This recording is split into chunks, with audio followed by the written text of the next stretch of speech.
Jaya Radha Madhava Jaya Kunja Bihari Jaya Radha Madhava Jaya Kunja Bihari Jaya Radha Madhava Jaya Kunja Bihari Jaya Radha Madhava Jaya Kunja Bihari Jaya Gopi Jana Vallabha Jaya Girivaradhari Jaya Girivaradhari Jaya Gopi Jana Vallabha Jaya Girivaradhari Jaya Jaya Gopi Jana Vallabha Jaya Girivaradhari Jaya Girivaradhari Jaya Gopi Jana Vallabha Jaya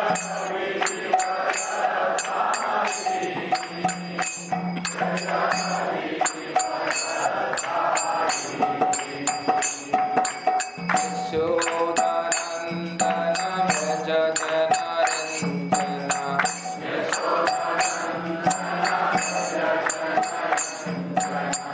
Yashodanandana Vraja Janarandana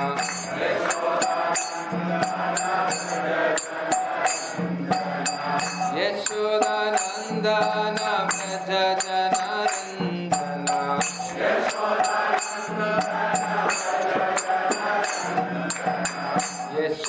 Yashodanandana Vraja Janarandana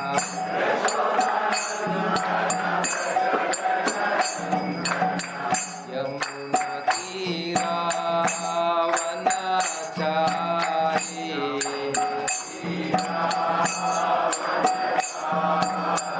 Yamuna Tira Vanachari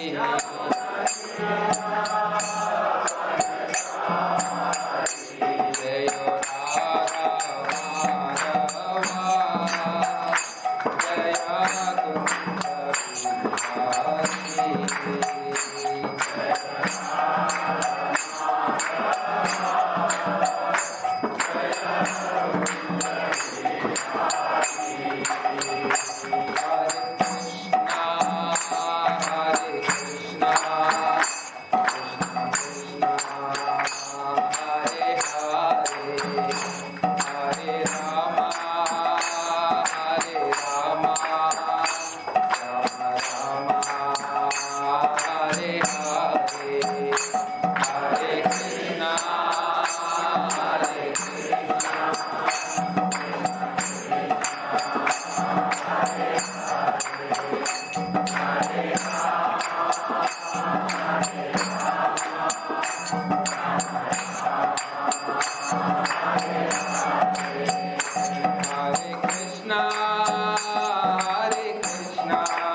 Hare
संकीर्तन की श्रील प्रभुपाद की जय गौर प्रेमानंदे। Hare Krishna. So welcome all devotees for our weekly satsang. Before I begin, I would like to thank His Grace Shivaguna Prabhu for giving me a chance to sit on the Vyasasana, though I have no qualifications to sit here and give a lecture on the Bhagavad-gita. But for my own purification and for the pleasure of all devotees assembled here, I'll make an attempt to speak something about chapter 3, verse 20. So we'll first start with a Mangalacharana prayers. We'll invoke the blessings of all Vaishnava Acharyas and Sri Guru and Gauranga before we delve into today's topic. Om Ajnanatimirandasya Jnananjanashalakaya Chakshurunmilitam Yena Tasmai Shri Gurave Namaha. Shri Chaitanya Manobishtam Sthapitam Yena Bhutale Swayam Rupa Kada Mahyam Dadati Swapadatitam.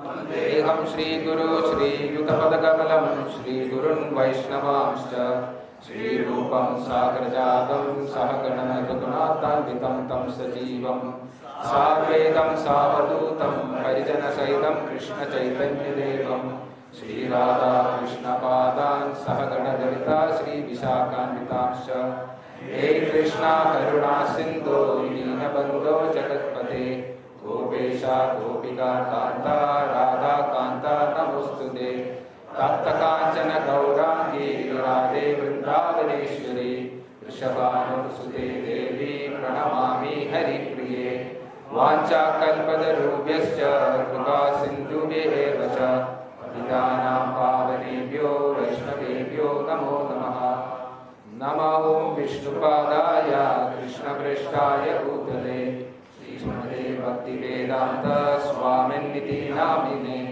Saraswate Deve Gauravani Pracharine Nirvishesha Shunyavadi Pasyatya Deshakarine Jai Shri Krishna Chaitanya Prabhu Nityananda Shri Advaita Gadadhara Shri Vasadi Gaura Bhakta Hare Krishna, Krishna Krishna, Hare Hare, Hare Rama, Rama Rama, Hare Hare. Hare Krishna. So we've been learning Bhagavad-gita as it is, chapter 3, titled Karma Yoga. So before we go into today's verse, we'll just have a quick recap of what we learned till now.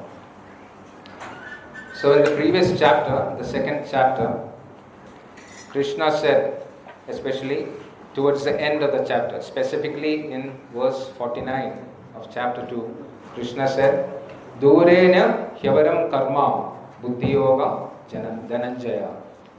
O Dhananjaya, O Arjuna, you should keep all abominable activities far away by devotional service, by Buddhi Yoga. So this instruction actually confused Arjuna. Buddhi Yoga actually means Bhakti Yoga, but it literally means Yoga of Buddhi, Yoga of intelligence. So taking the meaning of Buddhi as intelligence, Krishna's order would mean, Arjuna, using your intelligence, you should keep away from engaging in this ghastly warfare. You should avoid all abominable activities. So, and Krishna even emphasized the word buddhi 32 times in the last part of last part of chapter 2 of Bhagavad-gita.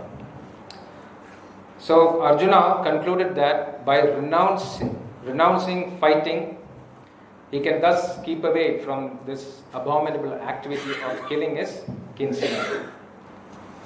But then Arjuna thinks, but still, why is Krishna urging me to fight?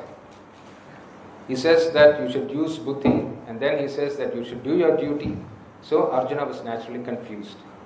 So chapter 3 starts with Arjuna's query to Krishna. He's asking for clarification because he was confused whether I should fight or whether I shouldn't fight. That was Arjuna's query at the beginning of chapter 3. So for our understanding, we have divided this chapter into 4 sections. And there was an acronym for that. Do you remember? Three. So the first section, T. T stands for Tyaga. So it starts with Arjuna's question. Is buddhi better than, if buddhi is better than karma, then Krishna, why are you asking me to fight? So then Krishna replies, he says that there are 2 kinds of people. There are the jnana yogis, but people who renounce this world, and there are people who do their prescribed duties. They are the karma yogis. So for you, karma yoga is better than jnana yoga. Why? Because premature renunciation of work is not recommended to Arjuna. Because inaction is unnatural. So for you, karma yoga is better than jnana yoga. But there are some people who wear the garb of a sannyasi, who pretend that they are sannyasis, and they don't do any kind of work, but internally their minds are on various sense objects. So internally they are mentally enjoying, but externally they are wearing the robes of a renunciant. So he said, such mityacharas, don't be such a kind of pretender, Arjuna. For you, karma yoga is better than jnana yoga. And by doing that, you can prevent bondage in this material world. You can satisfy the Lord and avoid bondage. So the first section is about Tyaga. Then comes R. What does R stand for? Verses 10 to 16 refers to the various steps on the yoga ladder. So what is the first step on the yoga ladder?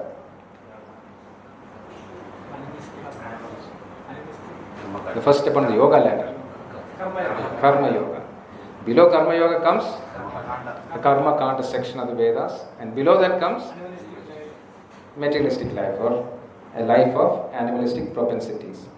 So Krishna says, okay, the first step on the yoga ladder is karma yoga. If you can't do karma yoga, then at least you follow the karma kanda section of the Vedas. And what is the advantage of following that? You can do sacrifice for the demigods, satisfy the demigods, they will bless you in return, and you can materially progress. And at the same time, you will get purified also. So at least do practice karma kanda. Because one who doesn't perform yajnas, they lead a life full of sin. So that's about the second section. And now currently we are in the third section. E stands for exemplary. What does exemplary mean? Setting an example, or something which is very good, something which stands apart. That is the meaning of exemplary. So what is exemplary here? What is exemplary?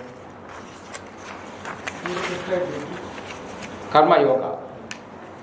Krishna has glorified karma yoga.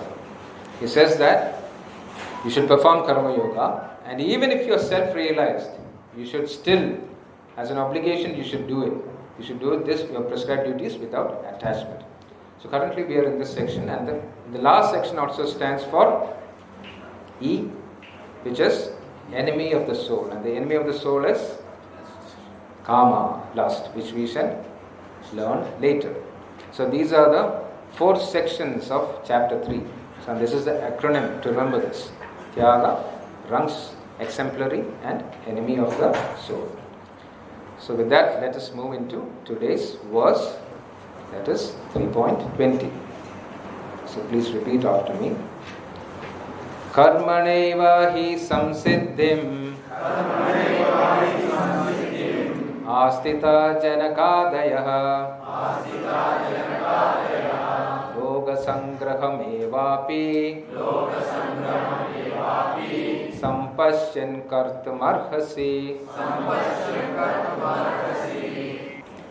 Synonyms: karmana, by work, eva, even, he, certainly, samsiddhim, in perfection, astitaha, situated, janaka adayaha, Janaka and other kings, loka sangraham, the people in general, eva api, also, sampashyan, considering, kartum, to act, arhasi, you deserve.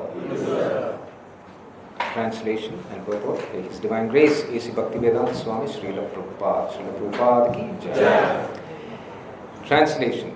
Kings such as Janaka attained perfection solely by performance of prescribed duties. Therefore, just for the sake of educating the people in general, you should perform your work. Purport. Kings like Janaka were all self-realized souls. Consequently, they had no obligation to perform the prescribed duties in the Vedas. Nonetheless, they performed all prescribed activities just to set examples for the people in general. Janaka was the father of Sita and the father-in-law of Lord Sri Ram. Being a great devotee of the Lord, he was transcendently situated. But because he was the king of Mithila, a subdivision of Bihar province in India, he had to teach his subjects how to perform prescribed duties. Lord Krishna and Arjuna, the Lord's eternal friend, had no need to fight in the battle of Kurukshetra, but they fought to teach people in general that violence is also necessary in a situation where good arguments fail. Before the battle of Kurukshetra, every effort was made to avoid the war, even by the Supreme Personality of Godhead, but the other party was determined to fight. So for such a right cause, there is a necessity for fighting. Although one who is situated in Krishna consciousness may not have any interest in the world, he still works to teach the public how to live and how to act. Experienced persons in Krishna consciousness can act in such a way that others will follow, and this is explained in the following verse. Thank you. Hare Krishna. So in the previous verse, Krishna said, one who is not attached to the results of his work, he can attain the Supreme. So now Arjuna might have a question. Okay, Krishna, I agree with what you say, but can you quote some names, can you quote some examples? And here Krishna goes on to say 3.20. What does he say?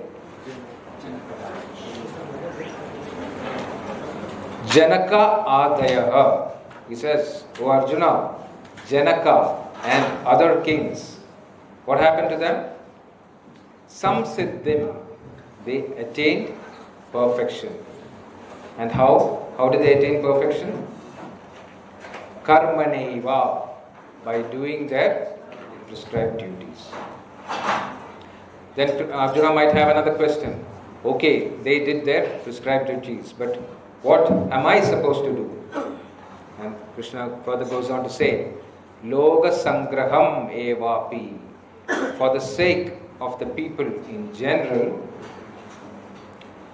Kartum Arhasi, you should do your prescribed duties, you should perform your work. So Krishna wanted Arjuna to perform his duty as a Kshatriya. What does Kshatriya mean? Shat means to hurt or harm, and Trayate means to protect or deliver. So someone who protects another from harm, or someone who gives protection is a Kshatriya. So Arjuna, being a Kshatriya, your prescribed duty is to fight this battle. And then he gave the example of Janaka. So let us try to understand who Janaka is. Janaka was already a self-realized soul. Who was Janaka? He was the father of Sita Devi, the mother of goddess. And Sita Devi was married to whom?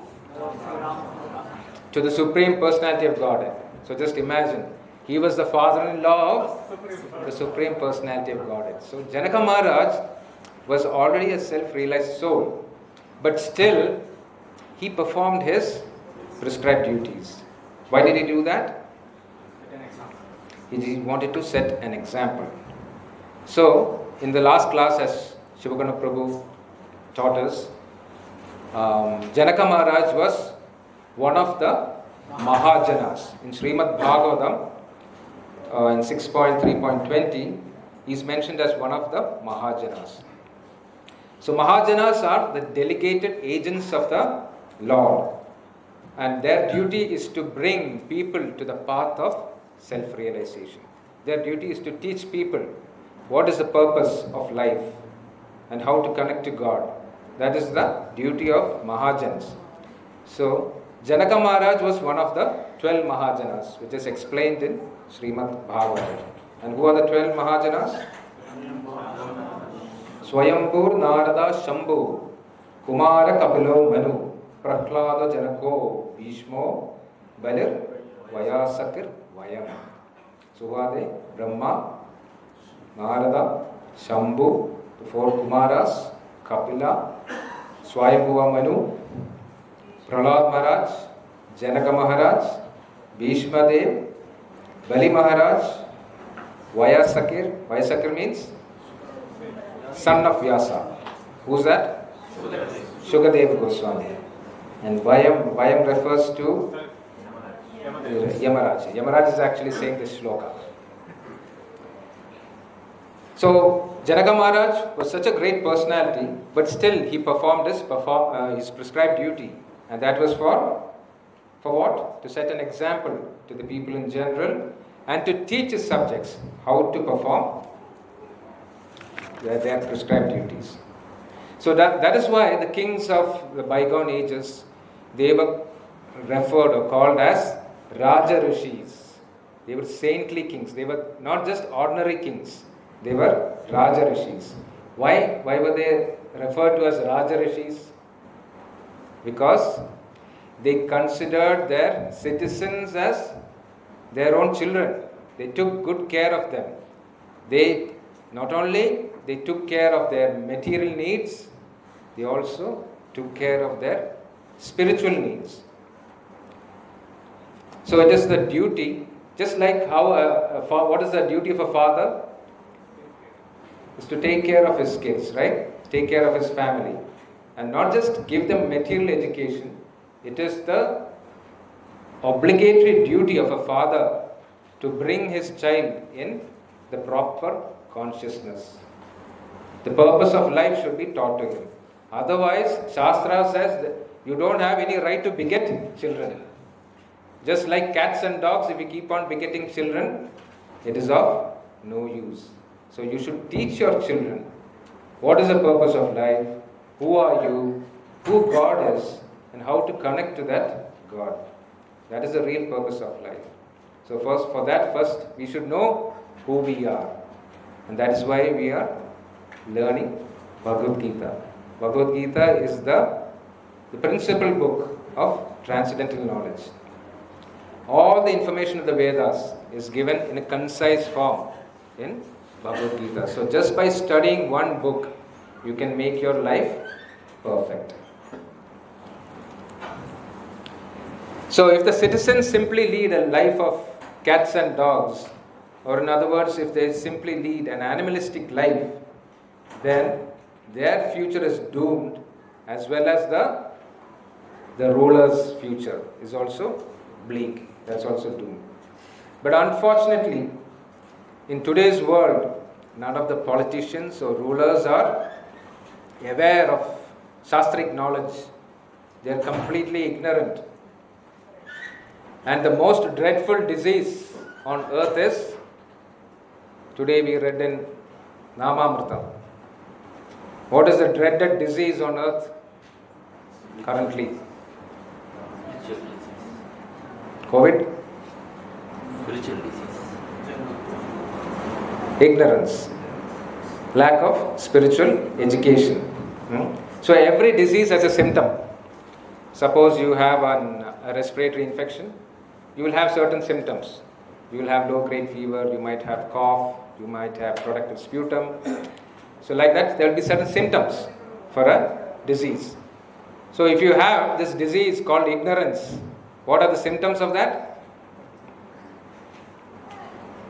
What are the symptoms of this dreaded disease?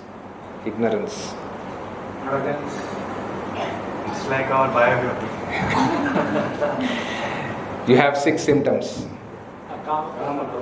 Lust, anger, greed, pride, illusion, and envy. So these are the 6 symptoms if you have ignorance. The disease is called ignorance. So the only way to protect oneself from this disease is through the process of self-realization. And in the current age that we are living, what is that process? Chanting of the holy names of the Lord. Hare Krishna, Krishna Krishna, Hare Hare, Hare Rama, Rama Rama, Hare Hare.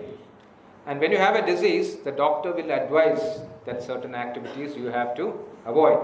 Similarly, on the path of self-realization, besides chanting, you have to avoid certain other activities too. And what are they?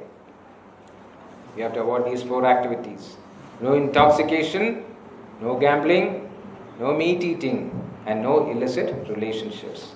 So you have to avoid these activities, and by doing so, you will be able to understand who you are. What does that mean?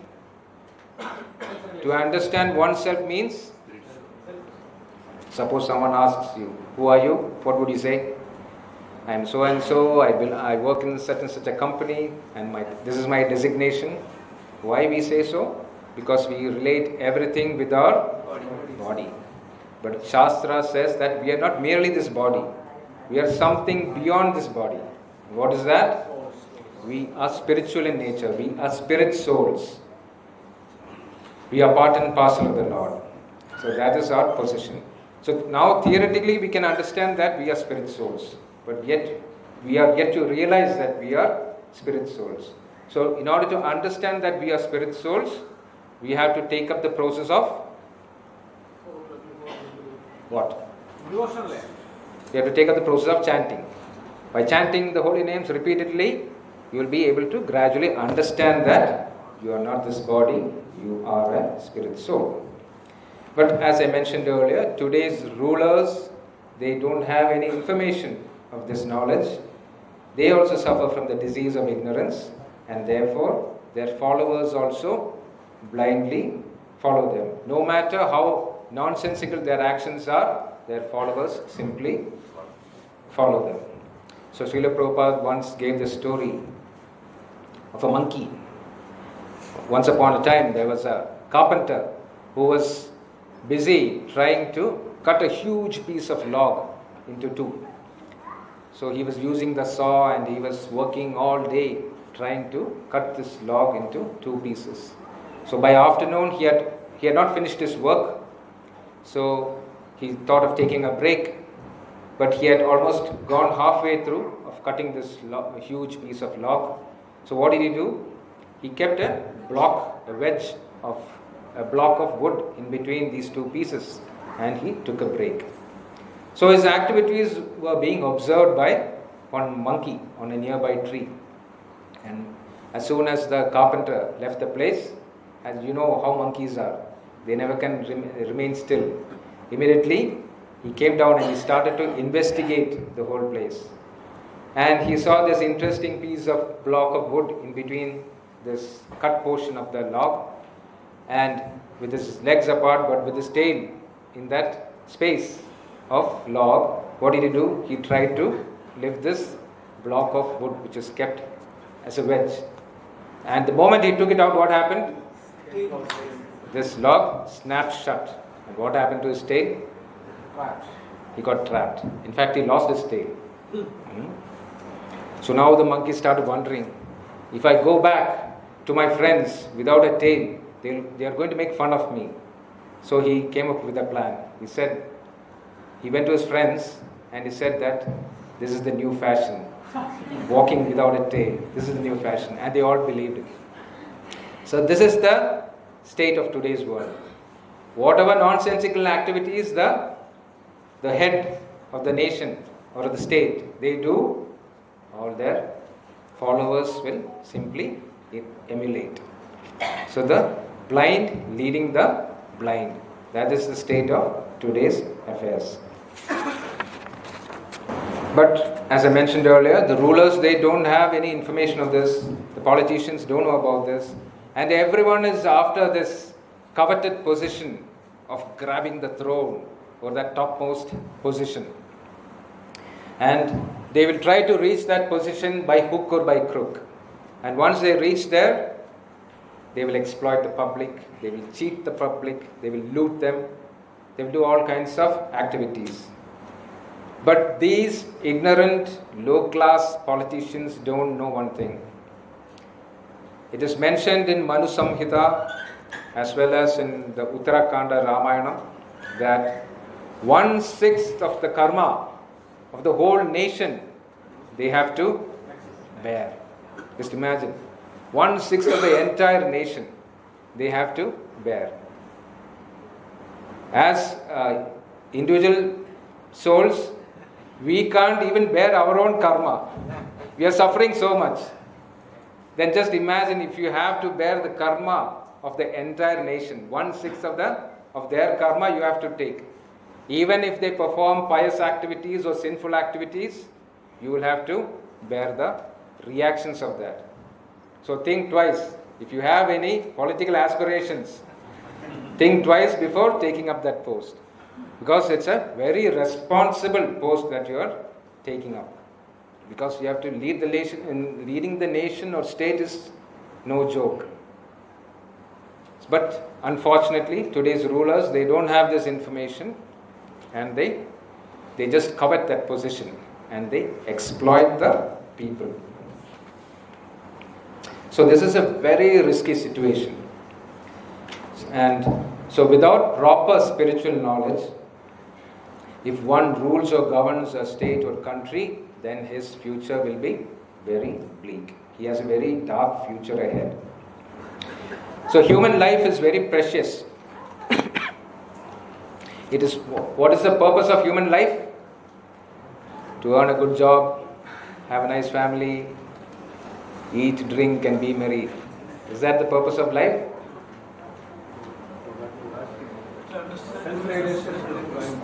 It is meant for understanding, as we mentioned earlier. It is to know who we are, who God is, and how to connect to God. So we shouldn't merely waste our lives in animalistic propensities, that is, eating, sleeping, mating and defending. These 4 activities animals also do. So if we also just involved in these 4 activities, that means you are wasting your human life. So human life is very precious, because only in a human body you will be able to read and understand the Bhagavad-gita. Suppose you are in an animal's body, can you learn the scriptures? No, it's not possible. Of course, there are some rare cases mentioned in Bhagavatam. But in general, if you are in an animal's body or a tree or an insect's body, you won't be able to learn and understand who you are. So that's why human life is a very precious one, and we should be very serious about our spiritual lives. Often we are more concerned only about our material lives, our material education. But we should give even more emphasis for our spiritual education. That carries more prominence than our material education. Otherwise, you will have to go back to square one. Again, Srila Prabhupada gave this story from the Panchatantra, I think, of Punar Mushiko Bhava. You heard that story? So once upon a time, there was this mouse. So the mouse was always in constant fear, because there were cats around, birds everywhere. So it was always living in fear. So what did this mouse do? The mouse approached a sage and he said, "Swamiji, please give me shelter." And the Swamiji blessed this mouse and said, "Okay, from tomorrow onwards, you will become a cat. So then you need not worry of any more cats." Then as soon as he became a cat, the dog started troubling him. And again he ran to the Swamiji. "Swamiji, please help me. This dog is troubling me."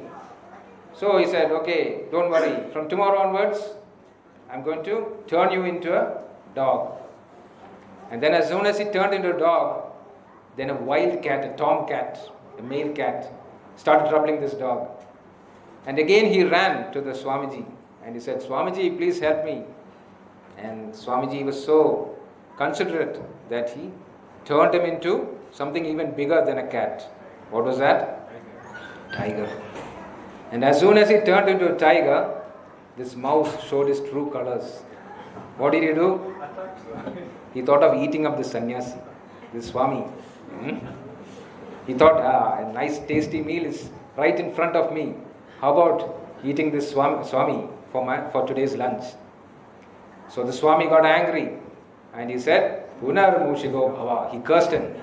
"May you turn into that mouse again."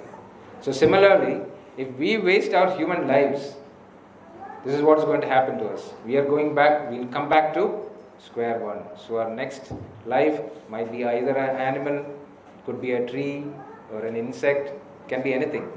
So we have to be very serious about our human birth that we got.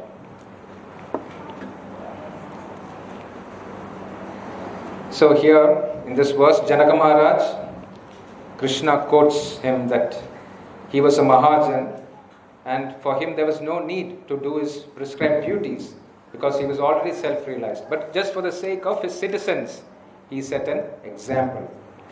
Now let us look at this verse from the perspective of Krishna and Arjuna. Krishna, of course, being the Supreme Lord, and Arjuna being his eternal friend. He also didn't have to engage in this ghastly warfare. Krishna could have very easily destroyed the whole army. With just a snap of his fingers, he could have destroyed the whole army of Duryodhana. There was no need to engage in this battle. But he wanted Arjuna to engage in this battle because he wanted him to set an example, just to show to others that he was doing his prescribed duties. And now let us look at this verse from our perspective, from a devotee's perspective. So when you first came into Krishna consciousness and once you started chanting, what did you notice? You will notice some change in you. A gradual transformation happens in you. Right? And then what happens? You start to chant more seriously. You start to wear tilak, kantimala. You start wearing Vaishnava dress. And then what happens at that time? When this transformation happens in you, everyone's eyes will be on you. Everyone will start focusing their attention on you. And then, if you make some small mistake at that point of time, or if there's a small deviation in your behavior, then what will happen? Everyone will point fingers at you. They will say, oh, this fellow, this is what he's learning in Bhagavad-gita. This is what these ISKCON fellows teach him. They will start fault finding. So as a devotee, we should try to lead an ideal life according to the rules and regulations of the scriptures. Because we are very closely observed by others.